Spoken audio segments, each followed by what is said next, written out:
PG mentor હું ભીમાણી ધર્મિષ્ઠા। આજે આપણે ધોરણ 10 સામાજિક વિજ્ઞાન તેનું ચેપ્ટર છે 20મું ચેપ્ટર। ચેપ્ટરનું નામ છે ભારતની સામાજિક સમસ્યાઓ અને પડકારો। તેનો પાર્ટ 2 વિશે અભ્યાસ કરીશું। તમામ પ્રકારના પ્રશ્ન જવાબ સહિત સરળ સમજૂતી સાથે જોઈએ સૌપ્રથમ જ્ઞાતિવાદ। જ્ઞાતિવાદનો પ્રશ્ન છે ભારતીય સમાજની કેટલીક જ્ઞાતિઓ અને જાતિઓની આર્થિક સ્થિતિ નબળી રહી ગઈ। 3 ગુણનો પ્રશ્ન છે, બરાબર। આ પ્રશ્નને સમજાવો અથવા સેન્ટેન્સમાં એમ પણ પૂછાય કે ભારતીય સમાજની કેટલીક જ્ઞાતિઓ અને જાતિઓની આર્થિક સ્થિતિ નબળી રહી ગઈ છે, કારણ આપો અથવા સમજાવો। સૌપ્રથમ આપણે જોઈએ છીએ બે ભાગમાં આપણે ડિવાઈડ કરી દઈએ છીએ। બે ફકરા છે, તો પહેલા ફકરાની અંદર જે આપ્યું છે એ છે જ્ઞાતિઓ અને બીજો ફકરો છે જાતિઓ। તો પહેલા ફકરાની અંદર આપ્યું છે ભારતીય સમાજની કેટલીક જ્ઞાતિઓ, તો પહેલા આપણે જ્ઞાતિની વાત કરી દઈએ। એમાં પહેલો મુદ્દો આપ્યો છે ભારતીય સામાજિક વ્યવસ્થામાં સામાજિક સ્તર રચનાના સ્વરૂપ તરીકે જ્ઞાતિઓનું અસ્તિત્વ સદીઓથી રહ્યું છે। હવે શું કહેવા માંગે છે તો કે ભારતીય સામાજિક જે વ્યવસ્થા છે એની સ્તર રચના જ્ઞાતિઓ પર આધારિત છે। પ્રાચીન સમયથી આ જ્ઞાતિઓનું અસ્તિત્વ ચાલ્યું આવે છે, એટલે કે સદીઓથી ચાલ્યું આવે છે અને આજે પણ જોવા મળે છે। આમ ભારતીય સામાજિક સંરચના જ્ઞાતિ પર આધારિત છે। 101 માર્કનો આઈએમપી પ્રશ્નમાં યાદ રાખવાનો છે કે ભારતની સામાજિક સંરચના શેના પર આધારિત છે, તો તમારો જવાબ હોવો જોઈએ જ્ઞાતિઓ પર આધારિત છે। આપણું આખું સામાજિક વ્યવસ્થાનું સ્તર રચનાનું જે માળખું છે એ જ્ઞાતિઓમાં ડિવાઈડ થયેલું છે, બરાબર। જ્ઞાતિઓ ઉપર આધારિત છે। જ્ઞાતિ વ્યવસ્થા પ્રારંભિક પરિકલ્પના આજે છે તેના કરતા પ્રાચીન સમયમાં ભિન્ન હતી। હવે પરિકલ્પના એટલે સ્વરૂપ, જ્ઞાતિ વ્યવસ્થાનું પ્રારંભિક સ્વરૂપ આજે જે જોવા મળે છે, બરાબર, તેના કરતા પ્રાચીન સમયમાં જુદું જોવા મળતું હતું। આજે તો 3000 ઉપર જ્ઞાતિઓ જોવા મળે છે। સમગ્ર ભારતની વાત કરીએ તો 3000 ઉપર છે જ્ઞાતિઓ છે જોવા મળે છે, બરાબર। પણ પ્રાચીન સમયમાં એનું સ્વરૂપ ભિન્ન હતું। કેવું હતું જોઈએ, સમાજની જરૂરિયાતોની પરિપૂર્તિ અને શ્રમ વિભાજનના પાયારૂપ કાર્ય આધારિત જ્ઞાતિઓ હતી। હવે શું કે છે, સમાજની જરૂરિયાતોની પરિપૂર્તિ એટલે કે સમાજની જરૂરિયાતો હતી, એની જરૂરિયાતોને પૂર્ણ કરવા માટે જુદી જુદી જ્ઞાતિઓના ફાળે જુદું જુદું કાર્યનું વિભાજન થયેલું હતું, બરાબર। જુદી જુદી જ્ઞાતિઓને જુદું જુદું કાર્ય સોંપવામાં આવેલું હતું। પ્રારંભિક પરિકલ્પના મુજબ તે 4 વ્યવસાયો પર આધારિત વર્ણ વ્યવસ્થા હતી, બ્રાહ્મણ, ક્ષત્રિય, વૈશ્ય અને શૂદ્ર। હવે પ્રારંભિક જે જ્ઞાતિઓનું સ્વરૂપ હતું તે 4 વ્યવસ્થાઓ પર આધારિત હતું, 4 વર્ણ વ્યવસ્થા। હવે આગળ આપણે શોર્ટ ક્વેશ્ચન એમ યાદ રાખ્યું કે ભારતીય સામાજિક સંરચના શેના પર આધારિત છે, તો જ્ઞાતિ। પ્રશ્ન એમ પૂછે કે પ્રાચીન ભારતીય સમાજની જ્ઞાતિ વ્યવસ્થા શેના પર આધારિત હતી, પ્રાચીન ભારતની જ્ઞાતિ વ્યવસ્થા શેના પર આધારિત હતી। જો જ્ઞાતિ શબ્દ પૂછે તો તમારો જવાબ હોવો જોઈએ વર્ણ વ્યવસ્થા, બરાબર। વર્ણ વ્યવસ્થામાં કેટલા ભાગ પાડ્યા, 4, બ્રાહ્મણ, ક્ષત્રિય, વૈશ્ય અને શૂદ્ર, 4 ભાગ પાડ્યા છે। 4 ભાગમાં ડિવાઈડ હતી, એમાં બ્રાહ્મણ સૌથી ઊંચા સ્થાન ઉપર, ક્ષત્રિય એનાથી થોડાક નીચા સ્થાન, વૈશ્ય એનાથી નીચા સ્થાન અને શૂદ્ર એનાથી નીચા સ્થાન, બરાબર। આવી રીતે એને આખો ક્રમ છે ગોઠવાયેલો હતો અને આ 4 જે હતા એ 4 વર્ણને અલગ અલગ કાર્ય સોંપેલું હતું। જે કાર્ય જે બ્રાહ્મણને સોંપેલું હોય ક્ષત્રિય કરતા નહીં, બરાબર। ક્ષત્રિયને સોંપેલું હોય વૈશ્યના ભાગમાં આવે નહીં, એટલે કે 4 વર્ણને પોતાના કામ છે ડિવાઈડ થયેલા હતા અને એ જ કાર્ય સાથે એને જોડાયેલું રહેવું પડતું, બરાબર। એટલે જે જ્ઞાતિના ફાળે જે કામ આવે તે જ જ્ઞાતિએ તે જ કામ કરવાનું થાય।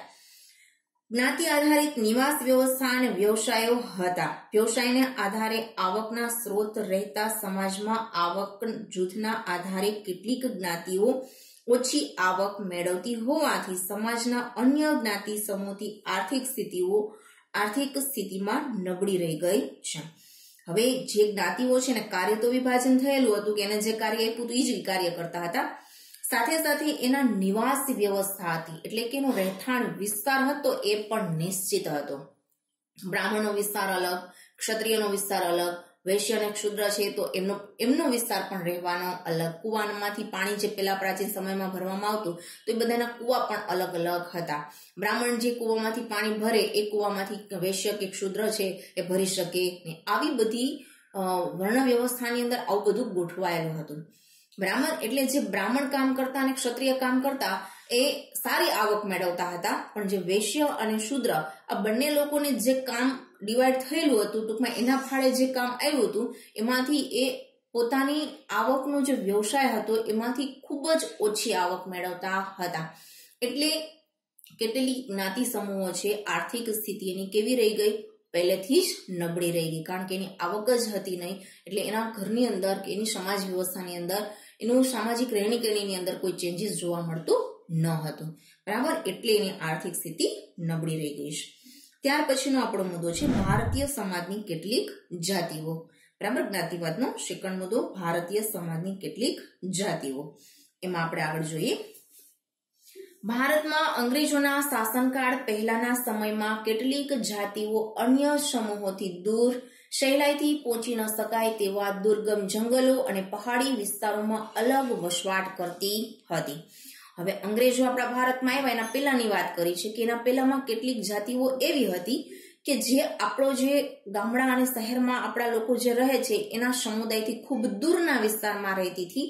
સહેલાઈથી આપણો અને એમનો સંપર્ક ન થઈ શકે એવું દૂરનો વિસ્તાર. કેવો વિસ્તાર? તો કે જંગલ વિસ્તાર અને પહાડી વિસ્તારમાં એ વસવાટ કરતી હતી. બરાબર, એટલે આપણા સંપર્કમાં હતી ને. અહીંયા એક શોર્ટ ક્વેશ્ચન નીકળે છે કે જંગલ કે પહાડમાં રહેતા લોકો કયા નામથી ઓળખાય છે?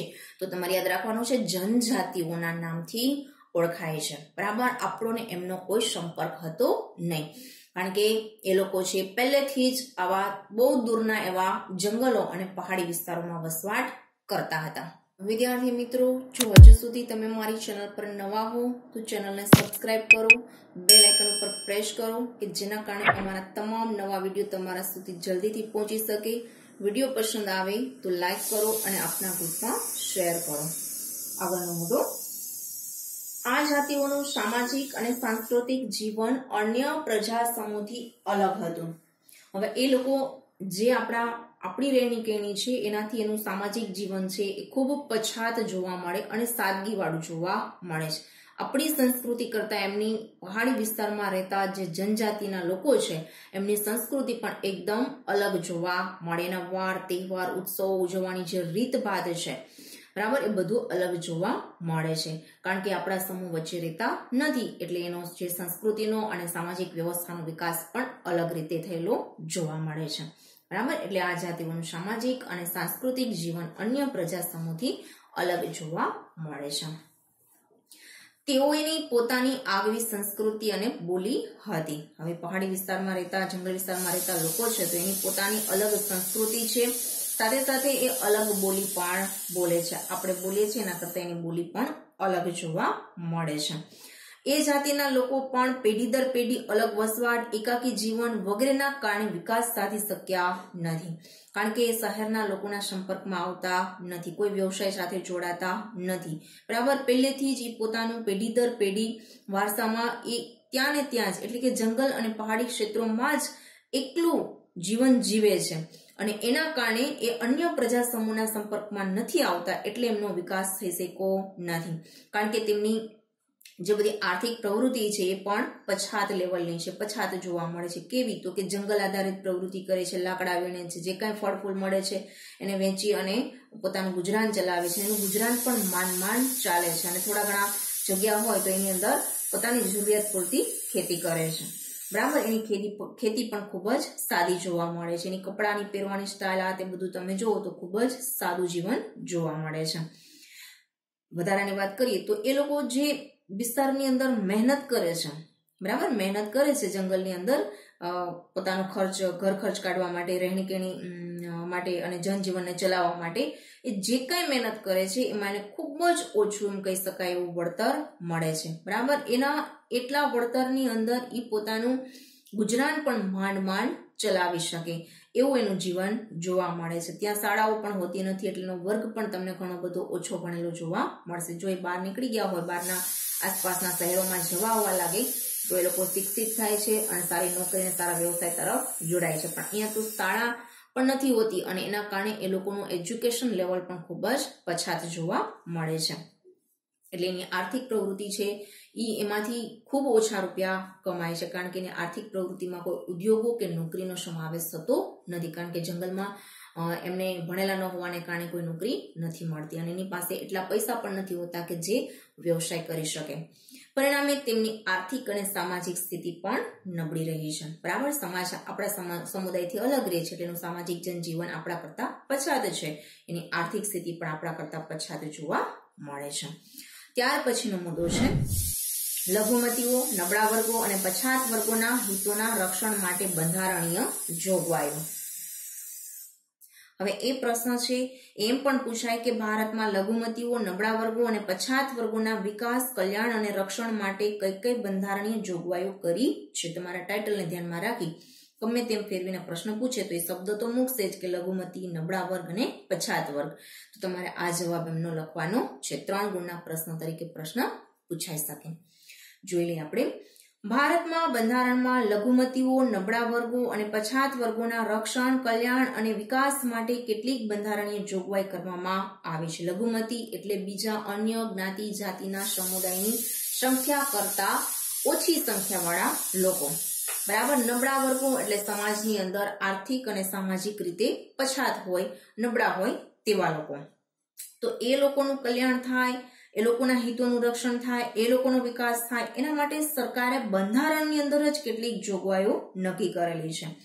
હવે એ જોગવાઈઓ તેમના હિતોના રક્ષા માટે, સામાજિક અસમાનતાનું નિવારણ કરવા માટે, તેમના કલ્યાણ અને વિકાસ માટે સુનિશ્ચિત કરી છે।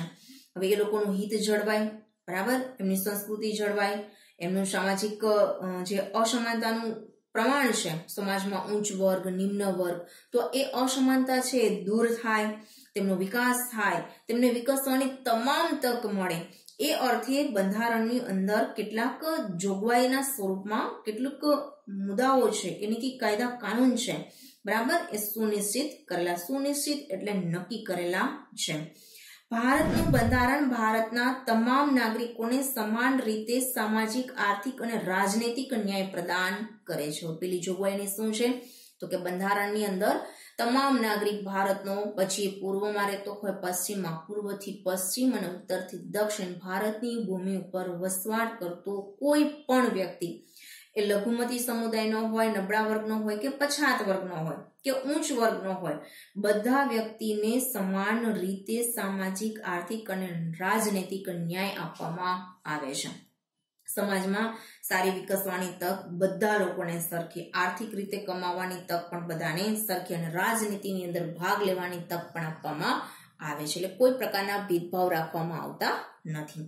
ત્યાર પછી ભારતના બંધારણમાં જણાવ્યા મુજબ જાતિ, જ્ઞાતિ, ધર્મ, ભાષા, લિંગના આધારે કોઈ પણ પ્રકારનો ભેદભાવ રાખવામાં નહીં આવે, દરેક વ્યક્તિને સમાન તક, સમાન દરજ્જો પ્રાપ્ત થાય તેનો પણ બંધારણમાં ઉલ્લેખ છે।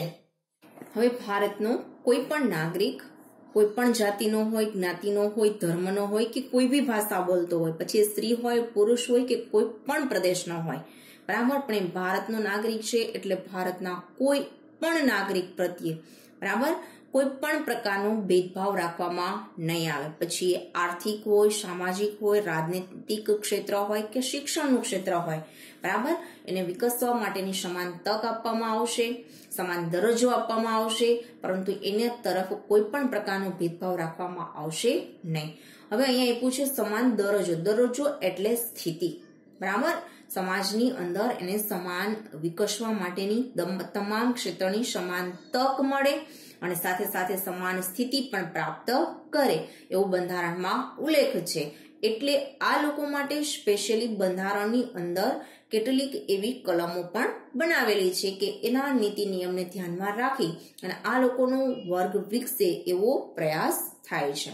ત્યાર પછી આ ઉપરાંત રાજ્યોને એવા પણ અધિકાર આપવામાં આવ્યા છે કે તેને કલ્યાણકારી રાજ્યનું દાયિત્વ નિભાવવા તથા નબળા અને પછાત વર્ગોની રક્ષા કરવા કેટલાક મૂળભૂત અધિકારો પર પણ બંધારણમાં રહીને યોગ્ય પ્રતિબંધ લગાવી શકે છે. હવે અહીંયા રાજ્યો એટલે સરકારની વાત કરી છે. સરકારને એવા કેટલાક અધિકારો આપવામાં આવ્યા છે કે જેના કારણે લઘુમતી, નબળા અને પછાત વર્ગનો વિકાસ થાય, હિતોનું રક્ષણ થાય, એ લોકોને બધા ક્ષેત્રની અંદર સમાન તક મળે. બરાબર, એ માટે રાજ્ય સરકારની હાથમાં જવાબદારી સોંપવામાં આવી છે એ લોકોને કલ્યાણ થાય, એનો વિકાસ થાય એ માટે. તો એ માટે સરકાર નબળા પછાત વર્ગની રક્ષા કરવા જે બંધારણની અંદર મૂળભૂત અધિકારો આપ્યા છે, જે ભારતના તમામ નાગરિક માટે સરખા છે. બરાબર, અધિકારો આપ્યા છે 6 એ બધા માટે સરખા છે. પરંતુ જો આ અધિકારોમાં કાંઈ ચેન્જીસ કરવાનું થાય તો સરકારની જવાબદારી છે કે આ વર્ગના વિકાસ માટે એ હકની અંદર ચેન્જીસ કરવું, મૂળભૂત અધિકારોમાં ફેરફાર કરવા. પણ શરત એટલી છે કે જો એ બંધારણમાં રહીને, બંધારણના નીતિ નિયમમાં રહીને જ એ અધિકારો ઉપર પ્રતિબંધ મૂકી શકે છે. બરાબર, ઉદાહરણ આપું છું, સ્વતંત્રતાનો હક અને સમાનતાનો હક. હવે કોઈ એવા વર્ગ અથવા તો પ્રદેશમાંથી આવનારા લોકો સાથે એવો ભેદભાવ રાખવામાં આવે છે તો સરકાર એને સમાનતાના હક અને સ્વતંત્રતાના હકને ધ્યાનમાં રાખી એ વ્યક્તિ તરફ, જે વ્યક્તિએ ભેદભાવ રાખ્યો હોય તો એ વ્યક્તિને સજા કરી શકે છે. એ સજાની અંદર વખતો વખત સરકાર સંસદની અંદર નવા નીતિ નિયમ પણ બનાવી શકે છે. બરાબર, એટલે એવા અધિકારો ઉપર કે જે એનો વિકાસની અંદર અવરોધરૂપ થતા હોય તો સરકાર એના ઉપર યોગ્ય સમયે બંધારણમાં રહી અને પ્રતિબંધ મૂકી શકે છે.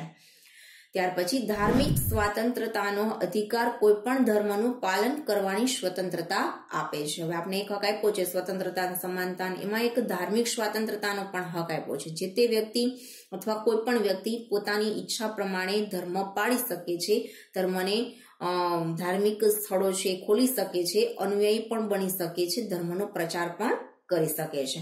કારણ કે ધાર્મિક બાબતની અંદર એ કેવો છે? સ્વતંત્ર છે. એટલે ધર્મનું પાલનની બાબતોમાં પણ એ સ્વતંત્ર છે. કોઈ વ્યક્તિ એને ધરારથી કોઈ અન્ય ધર્મ તરફ વાળી શકે નહીં. ત્યાર પછી લઘુમતી, નબળા વર્ગ અને પછાત વર્ગોને બંધારણીય હક આપવા પાછળનો મુખ્ય ઉદ્દેશ્ય એ છે કે તેઓને રાષ્ટ્રમાં સમાન તક, ન્યાય અને દરજ્જો આપવો.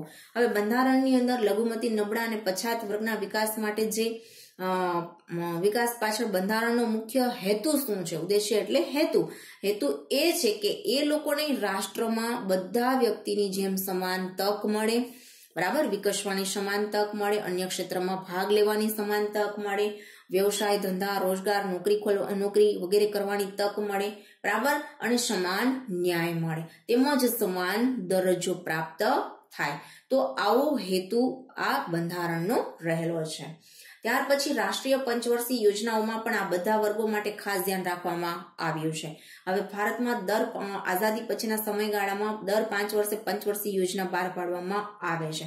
આ પંચવર્ષીય યોજનામાં પણ ધ્યાન રાખવામાં આવ્યું છે કે આ લઘુમતી, નબળા અને પછાત વર્ગના લોકો છે એનો ઉત્કર્ષ થાય, એનો વિકાસ થાય, એના માટે સરકાર કેટલીક ખાસ યોજનાઓ તૈયાર કરે છે.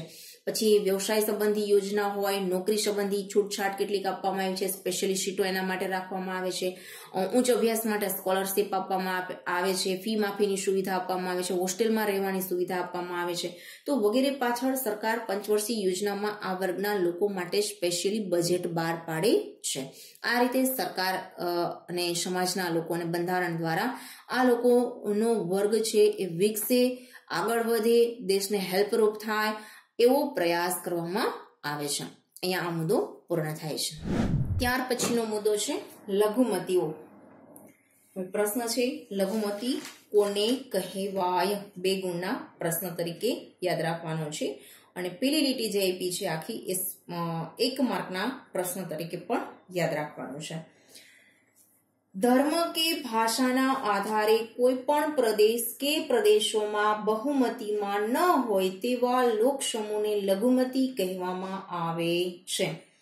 એ તમને પ્રશ્ન કે ધર્મ કે ભાષાના આધારે કોઈ પણ પ્રદેશ કે પ્રદેશોમાં બહુમતીમાં ન હોય તેવા લોક સમુદાયને શું કહેવામાં આવે? તો તમારે યાદ રાખવાનું છે લઘુમતી. લઘુમતી એટલે ઓછો અને બહુમતી એટલે વધુ.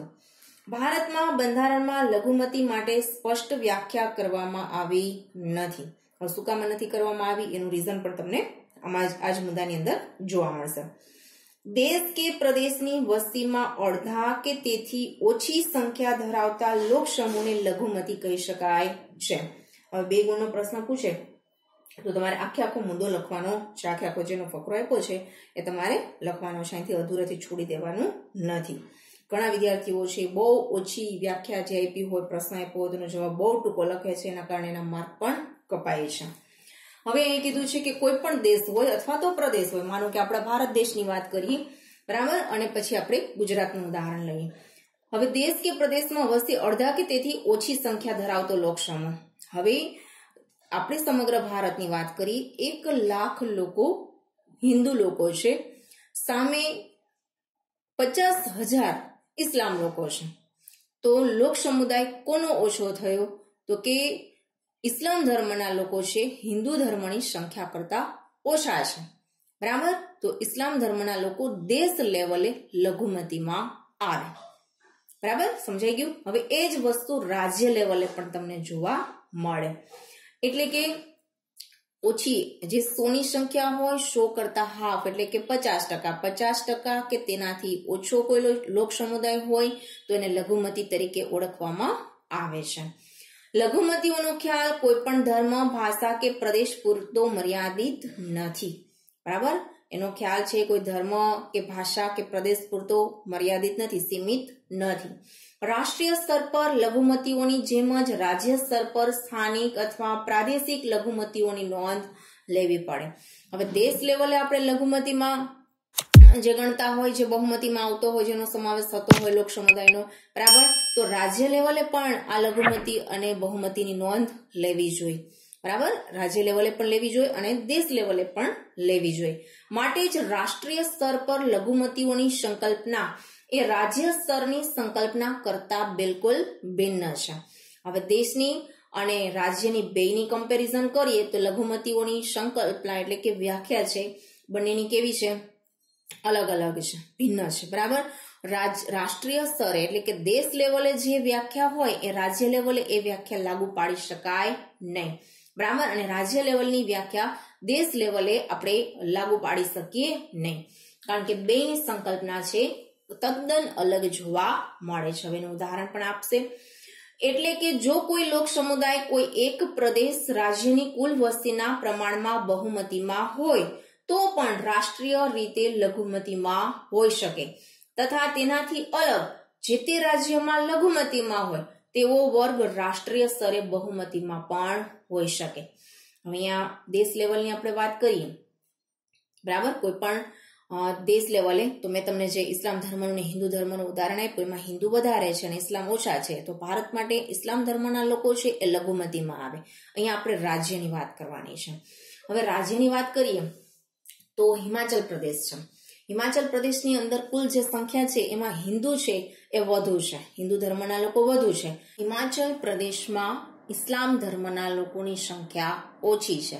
તો હિમાચલ પ્રદેશમાં બહુમતીમાં હિન્દુ ધર્મના લોકો આવે, લઘુમતીમાં ઇસ્લામ ધર્મના લોકો આવે. એવી જ રીતે બીજું રાજ્ય જમ્મુ કાશ્મીર. તો જમ્મુ કાશ્મીરની અંદર પણ ઇસ્લામ ધર્મના લોકો વધુ છે, પણ જ્યારે હિન્દુ ધર્મના લોકો ઓછા છે. તો જમ્મુ કાશ્મીરમાં બહુમતીમાં ઇસ્લામ ધર્મના લોકો આવે અને હિન્દુ ધર્મના લોકો લઘુમતીમાં આવે. અહીંયા આપણે 2 રાજ્યની કમ્પેર કરી કે એક રાજ્યમાં પણ જે બહુમતીમાં હોય એ બીજા રાજ્યમાં લઘુમતીમાં પણ હોઈ શકે. એવી જ રીતે દેશ લેવલે વાત કરીએ કે આપણા દેશની અંદર સૌથી વધારે સંખ્યા હિન્દુ ધર્મના લોકોની છે અને ઇસ્લામ ધર્મના લોકોની સંખ્યા ઓછી છે. એટલે બીજા અન્ય ધર્મની સંખ્યા ઇસ્લામ ધર્મ કરતા પણ ઓછી છે. તો આ 2 ધર્મની કમ્પેર કરીએ તો રાષ્ટ્રીય લેવલે હિન્દુ છે એ બહુમતીમાં આવે અને ઇસ્લામ ધર્મ છે એ લઘુમતીમાં આવે. પણ જે જમ્મુ કાશ્મીરનું ઉદાહરણ આવ્યું તો અહીંયા આપણે દેશ અને રાજ્યની કમ્પેર કરીએ છીએ, બરાબર. કે જે દેશ લેવલે લઘુમતીમાં હોય એ રાજ્ય લેવલે લઘુમતીમાં ના હોય, એ બહુમતીમાં પણ હોઈ શકે.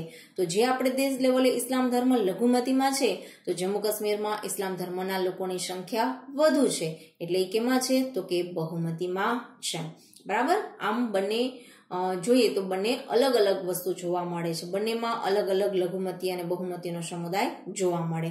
એટલે આપણે કોઈ ચોક્કસ એની નિશ્ચિત વ્યાખ્યા કરી શકીએ નહીં. અહીંયા આપણો આ મુદ્દો છે પૂર્ણ થાય છે અને ત્યાર પછી જે મુદ્દો શરૂ થાય છે એ આખા પ્રશ્નના સ્વરૂપમાં થાય છે. પ્રશ્ન છે કે લઘુમતીના કલ્યાણ અને વિકાસ માટેની બંધારણીય જોગવાઈઓનો પરિચય આપો. હવે જે નીચે જોગવાઈઓ આપી છે એ લઘુમતીના સ્પેશિયલી કલ્યાણ અને વિકાસ માટેની છે. જો આગળ 3 શબ્દો વાપરાતા લઘુમતી, નબળા વર્ગ અને પછાત વર્ગ, અહીંયા ખાલી લઘુમતીની વાત કરી છે તો આપણે એ પ્રશ્નને ખાસ ધ્યાન રાખીને લખવાનો છે, ભૂલ ન કરતા. અને 2 ગુણનો પ્રશ્ન છે. જોઈ લઈએ આપણે. ભારતમાં લઘુમતીઓને બહુમતીઓની જેમ જ અધિકારો સમાન ધોરણે મળ્યા છે. એટલે શું કહેવા માંગે છે કે ભારતની અંદર જેટલી બહુમતીને જેટલા અધિકારો મળ્યા છે એટલા જ લઘુમતી સમુદાયને પણ અધિકારો આપેલા છે. એટલે કે અધિકારોની બાબતની વાત કરીએ તો 6 અધિકારો જે બહુમતી ભોગવે છે અને મળેલા છે એટલા જ 6 અધિકારો લઘુમતીને પણ મળેલા છે. લઘુમતીઓની સંસ્કૃતિ, ધર્મ, ભાષા, લિપિઓના સંરક્ષણ અને પ્રોત્સાહન માટે બંધારણમાં કેટલીક વિશેષ જોગવાઈઓ કરવામાં આવી છે. હવે આ લઘુમતી લોકો છે ને પોતાની સંસ્કૃતિ છે, ધર્મ છે, ભાષા છે, લિપિ છે, તો એનું સંરક્ષણ થાય, એનું પ્રોત્સાહન મળે એ માટે સરકારે બંધારણમાં કેટલીક જોગવાઈઓ સામેલ કરેલી છે. જે જોગવાઈઓ આ પ્રમાણે છે. સૌથી પહેલી જોઈએ તો લઘુમતીઓના હિતો અને તેના કલ્યાણ અને વિકાસ માટે રાષ્ટ્રીય લઘુમતી પંચની રચના કરવામાં આવી છે.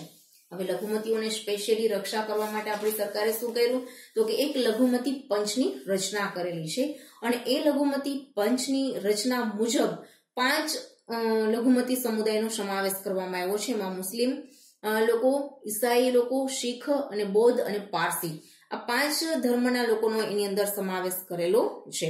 આ 5 ધર્મના લોકોને કોઈ અન્ય બહુમતી સમુદાયથી અથવા બહુમતી ધર્મ ની અંદર જેમનો સમાવેશ થતો હોય એ લોકો તરફથી કોઈ જો હેરાન પરેશાન કરવામાં આવતું હોય, કોઈ અન્યાય થતો હોય તો આ લઘુમતી પંચ છે જે દેશ લેવલે કામ કરી રહ્યું છે એના દ્વારા કોઈ ચોક્કસ અને નિશ્ચિત નિર્ણય લેવામાં આવે. એટલે આ રીતે એની રક્ષા કરવામાં આવે છે. ધાર્મિક સ્વતંત્રતાનો અધિકાર લઘુમતીઓને વિશ્વાસ અપાવે છે કે તે પોતાના ધર્મના પ્રચાર, પ્રસાર અને પ્રોત્સાહન માટે પ્રયત્ન કરી શકે છે. હવે આપણે અધિકારો આપ્યા છે, એમાંનો એક અધિકાર છે ધાર્મિક સ્વતંત્રતા અને એ ધાર્મિક સ્વતંત્રતાના અધિકાર મુજબ લઘુમતીઓ છે એને આ હક દ્વારા એવો વિશ્વાસ આપવામાં આવ્યો છે કે એ પોતાના ધર્મનો પ્રચાર કરી શકે, પ્રસાર કરી શકે, બરાબર, અને પ્રોત્સાહન કરી શકે, બરાબર, અને એના માટે એ પ્રયત્ન પણ કરી શકે છે. એને કોઈ વ્યક્તિ તરફથી અથવા સમાજ કે સરકાર તરફથી કોઈને અટકાવી શકે નહીં. કાયદો બળપૂર્વક ધર્માંતરને માન્ય રાખતો નથી. એટલે કે જબરદસ્તીથી કોઈ વ્યક્તિને ધર્માંતર આપણે કરાવી શકીએ નહીં, ધર્મનું પરિવર્તન કરાવી શકીએ નહીં. સરકારી સહાય લેતી કોઈ પણ શિક્ષણ સંસ્થામાં ધાર્મિક શિક્ષણ અપાતું નથી. હવે સરકારી સંસ્થા ચાલતી હોય, સરકારની માન્યતાથી ચાલતી હોય તો આવી કોઈ શૈક્ષણિક સંસ્થા હોય ત્યાં કોઈ ધર્મનું જ્ઞાન આપવામાં આવતું નથી. તમામ ધાર્મિક સમુદાયોને તેમના ધર્મના વ્યવસ્થાપન અને ધાર્મિક કાર્યો માટે સંપત્તિ મેળવવાનો, તેની દેખરેખ રાખવાનો અધિકાર છે. આ ધાર્મિક સ્વતંત્રતાના હક મુજબ જોઈએ તો જે તે ધાર્મિક સમુદાયના લોકો છે એ પોતાની ધર્મની વ્યવસ્થા કરી શકે, ધાર્મિક સંસ્થાનો ખોલી શકે, ધાર્મિક સંસ્થાઓ ખોલી શકે, મંદિરો બનાવી શકે અને ધાર્મિક કાર્યો પણ ઉજવી શકે અને કરી શકે અને ગોઠવી શકે છે. તો એ જે કાર્યો કરવા માટે, મંદિરો બનાવવા માટે, ધાર્મિક સંસ્થાઓ ખોલવા માટે એને જે કંઈ પૈસાની જરૂર હોય તો એ અન્ય એટલે કે પોતાના ધર્મ સાથે જોડાયેલા લોકોને દાન સ્વરૂપે જે બી આવક આવે એટલે કે સંપત્તિ મળે તો એ મેળવવાનો અધિકાર છે. સરકાર એના ઉપર કોઈ પણ પ્રકારનો રોપ લગાવી શકે નહીં, બરાબર, પ્રતિબંધ લગાવી શકે નહીં. અને એ પોતાની જે કાંઈ ધાર્મિક સંસ્થાઓને મિલકતો ઊભી કરે છે તો ધર્મના નામે, તો એ જે સંસ્થાઓનો દેખરેખ રાખવાનો અધિકાર પણ એ જે તે લોકોને છે. એટલે સરકાર એના ઉપર પણ પ્રતિબંધ મૂકી ન શકે, મંદિર બનાવતા એને અટકાવી પણ શકે નહીં. ત્યાર પછી છે હવે આ જે મોટો મુદ્દો છે તો એને તમારે જ્યારે એક્ઝામમાં પૂછાય તો નાના નાના મુદ્દામાં ડિવાઈડ કરીને લખવાનો છે. સાંસ્કૃતિક અને શૈક્ષણિક અધિકાર દ્વારા લઘુમતીઓ પોતાની લિપિ અને સંસ્કૃતિનું રક્ષણ કરી શકે છે. ત્યાર પછીનો એક હક ધાર્મિક સ્વતંત્રતાની જેમ સાંસ્કૃતિક અને શૈક્ષણિક હક પણ છે અને આ હક મુજબ દરેક લઘુમતી સમુદાય પોતાની લિપિ અને સંસ્કૃતિનું રક્ષણ કરી શકે છે. સરકારી સહાય મેળવતી કોઈ પણ સંસ્થામાં ધર્મ, વંશ, જાતિ, વર્ણ કે ભાષાના આધારે કોઈ પણને પ્રવેશ મેળવતા અટકાવી શકાશે નહીં.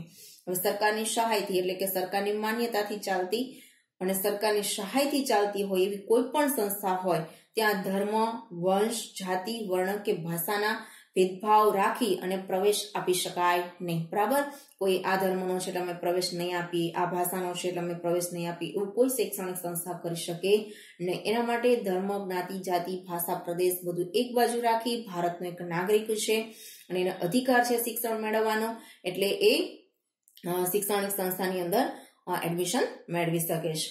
સમાજના તમામ વર્ગોને પોતાની પસંદગી પ્રમાણે ભાષા, લિપિ જાળવવાનો, વિકાસ કરવાનો અને શૈક્ષણિક સંસ્થા સ્થાપવાનો અને ચલાવવાનો અધિકાર છે. સમાજના તમામ વર્ગ હોય, એ પૈસાવાળો વર્ગ હોય, પછાત વર્ગ હોય, લઘુમતીમાં આવતો હોય, કોઈ પણ વર્ગ હોય, એને પોતાની પસંદગી પ્રમાણે પોતાની ભાષા અને પોતાની જે કઈ લિપિ છે એનું સંરક્ષણ કરવાનું, એને આગળ વિકાસ કરવાનો અને એ જ ભાષા અને લિપિની અંદર પોતાની શૈક્ષણિક સંસ્થા ચલાવવાનો પણ અધિકાર છે. આઈ થિંક ગુજરાતની અંદર આવી 8 ભાષાની સ્કૂલો ચાલે છે. ઉર્દુ ભાષા, બરાબર, તો ઉર્દુ ભાષાની પણ સંસ્થા છે અને આપણે બોર્ડની અંદર આવા 8 ભાષાની અંદર પ્રશ્નપત્ર પણ પ્રકાશિત થાય છે. તો એ પોતાની સંસ્થા ચલાવી શકે છે અને એનું ધ્યાન પણ રાખી શકે છે અને સરકાર આવી સંસ્થાઓને સારી એવી ગ્રાન્ટ પણ આપે છે. ભારતીય લઘુમતીના બાળકોને પ્રાથમિક શિક્ષણ માતૃભાષામાં મળે તેવી સુવિધા રાજ્ય સરકારે આપી છે. અહીંયા શોર્ટ ક્વેશ્ચન યાદ રાખવાનો છે કે ભારતીય લઘુમતી બાળકોને એટલે કે લઘુમતી સમુદાયમાંથી આવતા જે કંઈ બાળકો છે એને પોતાનું પ્રાથમિક શિક્ષણ પોતાની પ્રાદેશિક એટલે કે માતૃભાષામાં જ મળી રહે એવી રાજ્ય સરકારે વ્યવસ્થા કરેલી છે. શોર્ટ ક્વેશ્ચન, રાજ્ય સરકારે ભારતીય લઘુમતીના બાળકોને પ્રાથમિક શિક્ષણ શેમાં આપવાની સુવિધા કરી છે? તો જવાબ હોવો જોઈએ માતૃભાષા. બરાબર, અહીંયા આપણો મુદ્દો પૂર્ણ થાય છે. આમ લઘુમતીઓને આ બધી જોગવાઈઓ છે સરકારે કરેલી છે કે જેના કારણે એમનો વિકાસ થાય અને સારી એવી પ્રગતિ કરે. અહીંયા આપણો મુદ્દો પૂર્ણ થાય છે. આ ચેપ્ટરની અંદર જે ભારાંક છે મેં આગળના વિડીયોની અંદર નથી કીધું, ભૂલી ગઈ છું. તો અહીંયા એનો 5 માર્કનો ભારાંક છે. 3 ગુણનો એક પ્રશ્ન અને 2 ગુણનો એક પ્રશ્ન પૂછાશે.